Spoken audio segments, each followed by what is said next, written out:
Salam damai sejahtera bagimu Bapak Ibu Saudara-saudaraku yang diberkati oleh Tuhan. Kita bersyukur boleh kembali berjumpa dalam renungan harian di hari Kamis tanggal 29 September 2022. Mari kita berdoa. Tuhan, Engkaulah sumber pertolongan kami. Kami bersyukur kami boleh menikmati hari karunia-Mu. Kami rindu agar perjalanan kehidupan kami sepanjang hari ini hidup dalam kebenaran. Kami mohon Roh Kudus menolong kami untuk dapat membaca dan merenungkan firman-Mu agar kami boleh memahami dengan benar dan kami menjalani kehidupan ini dengan takut akan Tuhan. Kami mohon ampuni dosa kami Tuhan. Dalam nama Tuhan Yesus kami berdoa. Amin. Bacaan Alkitab dari kitab 2 Raja-Raja pasal 18 ayat 1 sampai ayat 12. Hizkia Raja Yehuda. Maka dalam tahun ketiga zaman Hosea bin Ela Raja Israel, Hizkia anak Ahaz Raja Yehuda menjadi raja. Ia berumur 25 tahun pada waktu ia menjadi raja, dan 29 tahun lamanya ia memerintah di Yerusalem. Nama ibunya ialah Abi, anak Zakaria. Ia melakukan apa yang benar di mata Tuhan, tepat seperti yang dilakukan Daud bapa leluhurnya. Dialah yang menjauhkan bukit-bukit pengorbanan dan yang meremukkan tugu-tugu berhala dan yang menebang tiang-tiang berhala dan yang menghancurkan ular tembaga yang dibuat Musa. Sebab sampai pada masa itu, orang Israel memang masih membakar korban bagi ular itu yang namanya disebut Nehustan. Ia percaya kepada Tuhan, Allah Israel, dan di antara semua raja-raja Yehuda, baik yang sesudah dia maupun yang sebelumnya, tidak ada lagi yang sama seperti dia. Ia berpaut kepada Tuhan, tidak menyimpang daripada mengikuti dia, dan ia berpegang pada perintah-perintah Tuhan yang telah diperintahkannya kepada Musa. Maka Tuhan menyertai dia kemanapun juga ia pergi berperang. Ia beruntung, ia memberontak kepada Raja Asyur dan tidak lagi takluk kepadanya.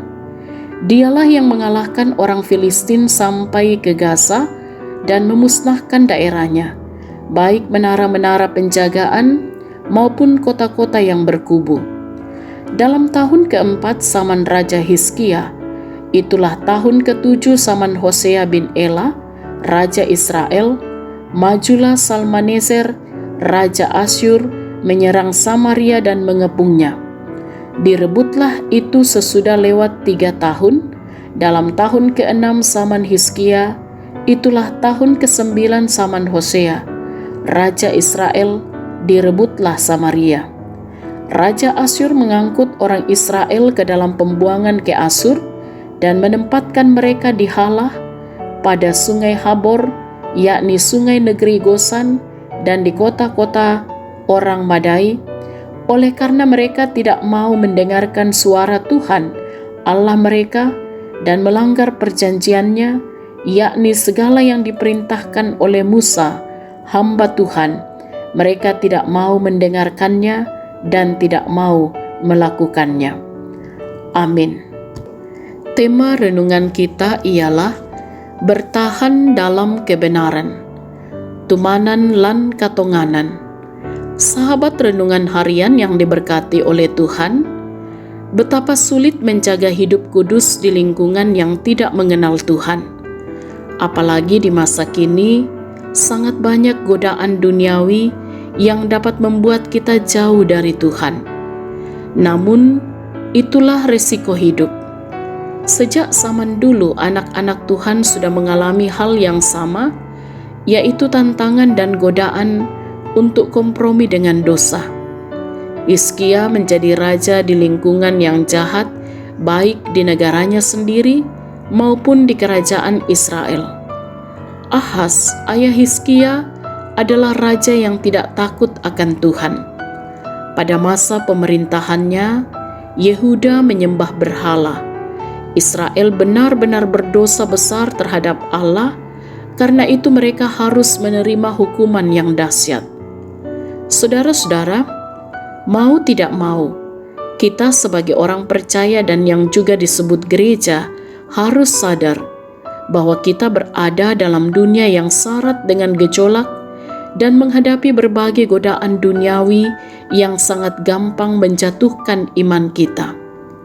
Oleh karena itu, sebagai orang percaya, kita harus menunjukkan sikap dan prinsip iman yang benar sebagai pengikut Yesus. Mempertahankan hidup kudus memang sangat sulit, apalagi ketika orang terkesan mengolok-olok kita karena cara hidup kudus yang kita pertahankan. Ingat bahwa Tuhan akan menyertai kita seperti Dia menyertai Hizkia. Mungkin akan ada saat-saat di mana kita akan diperhadapkan dengan situasi yang sulit, sehingga harus memilih apakah kita bertahan dalam kebenaran atau menjadi serupa dengan dunia. Kita memang terbatas, tetapi Yesus yang adalah Tuhan dan Juru Selamat kita adalah Tuhan yang tidak terbatas dan tidak dapat dibatasi dengan apapun. Kuasanya lah yang akan menjangkau kita dan menyelamatkan kita dari segala ancaman dan godaan duniawi. Percayalah. Haleluya. Amin. Mari kita berdoa.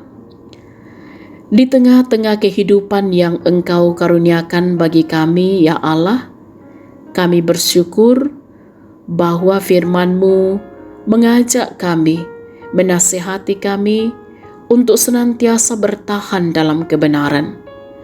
Seringkali kami diperhadapkan dengan situasi yang sulit, sehingga harus memilih apakah tetap bertahan dalam kebenaran atau menjadi serupa dengan dunia. Tetapi kami bersyukur bahwa di dalam Tuhan kami Yesus Kristus Juru Selamat, kuasa Tuhan tidak terbatas dan tidak dapat dibatasi dengan apapun. Kami yakin bahwa Tuhan akan menolong kami untuk senantiasa dapat menjalani kehidupan ini dalam kebenaran. Bahkan kami yakin kuasa Tuhan akan menjangkau dan menyelamatkan kami dari segala ancaman dan godaan dunia. Diberkatilah kami semua yang boleh mendengarkan firman-Mu pada saat ini, dan diberkatilah kami dalam segala tugas tanggung jawab dan peran kami. Diberkatilah anak-anak kami, diberkatilah orang tua kami dalam masa tuanya, untuk juga senantiasa bersuka cita di dalam Tuhan.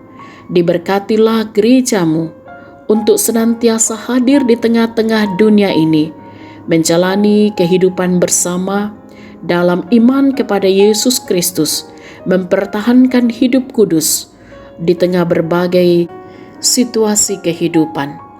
Kami menaruh pengharapan kami, Tuhan jugalah yang akan tetap menolong, menopang saudara-saudara kami yang sedang bergumul karena duka cita, karena sakit penyakit, bahkan karena pergumulan-pergumulan kehidupan. Kami mohon dalam kemurahan Tuhan, semua akan dapat dilalui dengan baik. Yang sakit dipulihkan, yang berduka dihiburkan, yang berbeban berat akan terus ditopang, dikuatkan oleh Tuhan. Diberkatilah kehidupan kami bersama di tengah-tengah bangsa ini, untuk menjalani kehidupan dengan senantiasa saling menghargai, saling menerima satu dengan yang lain. Karena itu kiranya para pemimpin bangsa kami juga akan terus ditopang oleh Tuhan untuk dapat memimpin bangsa ini, sehingga kami pun boleh menikmati suasana yang kondusif. Bapa kami dalam surga, kami pertaruhkan kehidupan kami sepanjang hari ini, bahkan sepanjang hidup karunia Tuhan. Mohon ampuni dosa kami, sempurnakanlah doa kami. Dalam nama Tuhan Yesus kami berdoa. Amin. Sahabat renungan harian yang diberkati oleh Tuhan, selamat beraktivitas hari ini. Tetaplah semangat, tetaplah jaga kesehatan. Salam sehat, Tuhan Yesus berkati.